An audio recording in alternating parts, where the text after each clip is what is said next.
So today S3, you've got the pleasure of one of Mr. Kawartha's homemade teaching videos. Hope you're all doing well and coping with this remote learning. Today we're going to be looking at another algebraic technique called completing the square. So what's on this board at the moment, I would suggest you get this copied up into your notes jotter. What we're looking at today is a technique where we can take one of our quadratics in this sort of expanded form, x squared plus bx plus c. I'm just using b and c there to represent any numbers, and we are going to express it instead in a form where it's x plus p all squared plus q. Again, my p and my q just represent any numbers that I require them to be. So I've got the steps here on the left hand side. As I've said already, worth getting these copied into your notes jotter, and now I'm just going to do a couple of examples on the right hand side, sort of following the steps that I've stated on the left hand side. So the first thing we're going to look at then is we are going to look at x squared plus 6x plus 15, and we want to write it in a completed square form. So step number one here, it says make the square. So what that means is I'm going to express the first part of this. I'm basically going to take my bracket and I'm going to make a square in there. First term that's going to go into it is x, and then my instruction here says to find the p value, the number that's going to go in here, I half the b value. Now the b value is just the number that's in front of the middle term, in front of my x term here. So I've got a plus 6 here, so that tells me my q value is going to be plus 3, because I've just halved my 6 there. And the reason that works is if we think about this one, if I had x plus 3 all squared and I expanded it out, in fact I've got it here prepared already, so I'll just bring this in for a second so you can see. I've written x plus 3 all squared.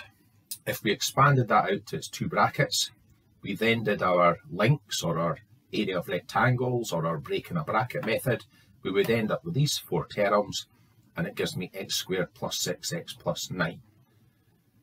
Now that's pretty good, because x squared, I'm looking for an x squared up here. I've got my 6x, which I'm looking for up here.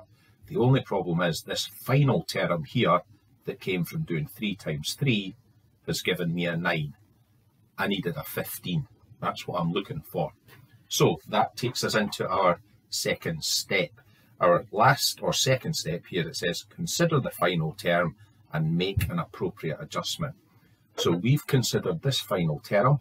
We know it would give us plus 9, but we really want plus 15. So how do I adjust from having 9 to having a 15? I'm going to make my square, which is x plus 3 all squared. I've got 9 at the end. I need 15. To get from 9 to 15, I'm going to add 6. So this expression here is exactly the same as this one up here. Has exactly the same value for whatever value x takes.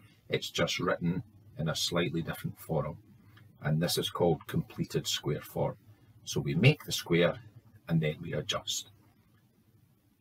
Okay, so at this point, probably worth pausing the video, getting that copied up. What I'm now going to do though is I'm just going to go straight into 2 further quick examples for you. So let's have a look at another example then. So I'm just going to pick a new expression and we'll get it in completed square form. So this time I'm going to go for x squared. Let's make it 10x this time, and let's make it minus 3. Okay, so I want this expression in completed square form. So the first thing I'm going to do is I'm going to make my square. Again, how do I get the number that goes in here? I half this positive 10, so it's going to give me positive 5. And now I'm going into step 2. What final term am I going to get if I multiplied this out? Well, I'd have a 5 times a 5. That would give me positive 25. I don't want positive 25. I want negative 3. How am I going to get from having a 25 to being down at minus 3? I'm going to take away 28. Okay, so that minus 28, that's my adjustment to get from 25 down to minus 3. So that's how I have to make an adjustment there. So there's another example. Let's maybe, might do a couple more. We'll see how we're 5 minutes into the video, so I'll do a few more. So let's go for x squared minus 8x plus 5 this time. So first of all, let's make the square. So we're halving this value here. This value is a negative 8 this time. So in my bracket, I'm going to get x minus 4. Then I'm going to consider the final term. I'm going to have a minus 4 times a minus 4. It's going to give me positive 16. So just be careful, a negative times a negative, positive 16. But I don't want positive 16. I only want plus 5. So how am I going to adjust from having a positive 16 to having a positive 5?